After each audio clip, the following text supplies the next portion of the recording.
এটা হলো আমাদের কলেজের ফ্রন্ট পেজ। এরপর প্র্যাকটিকামের ভেতরে যাওয়া যাক। Prepare some useful, productive and decorative models out of the waste materials. এখানে ফেলে দেওয়া জিনিস বা ফেলে দেওয়া বর্জ্য পদার্থ বস্তু দিয়ে প্র্যাকটিকামটা করা হয়েছে এবং সেই অনুযায়ী মডেলও তৈরি করা হয়েছে।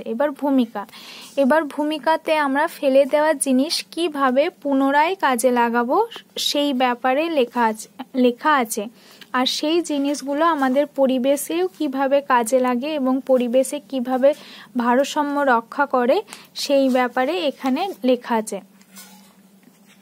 যেমন এখানে কতগুলি অপ্রয়োজনীয় ফেলে দেওয়া জিনিসের উদাহরণ হিসাবে দেওয়া হয়েছে প্লাস্টিক বোতল, যেগুলো আমাদের জল খাওয়ার পর কোনো কাজে লাগে না, আমরা ফেলে দিই।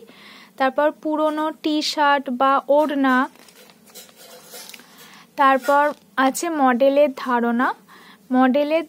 মডেল বলতে আমরা কি বুঝি সেই মডেলের ধারণা দেওয়া হয়েছে।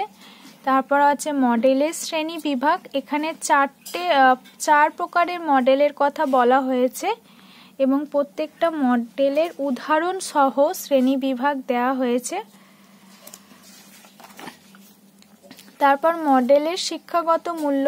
এখানে শিক্ষাগত মূল্যতে 7টা পয়েন্ট দেওয়া হয়েছে। তারপর প্র্যাকটিকামটির প্রয়োজনীয়তা, গুরুত্ব সেই সম্পর্কে লেখা হয়েছে।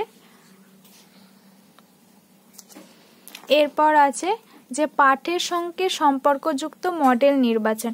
এখানে বলা হয়েছে ক্লাস 6 to 9 থেকে যার যেটা মেথড সাবজেক্ট, অর্থাৎ এখানে বাংলা নিয়ে করা হয়েছে, তো সেই বাংলার সাথে বিষয়ের সাথে এখানে আমি করেছি পাইন দাঁড়িয়ে আকাশে নয়ন তুলি, যার কবি হলেন হাইনরিখ হাইনে।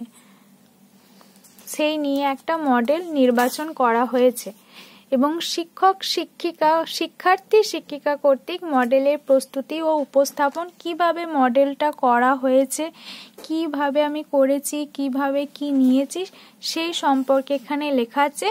সীমাবদ্ধতা, মডেলটি করতে আমার কি অসুবিধা হয়েছে সেই সম্পর্কে এখানে লেখা আছে। তারপর উপসংহার, গ্রন্থপঞ্জি। এখানে প্র্যাকটিকামটি কমপ্লিট।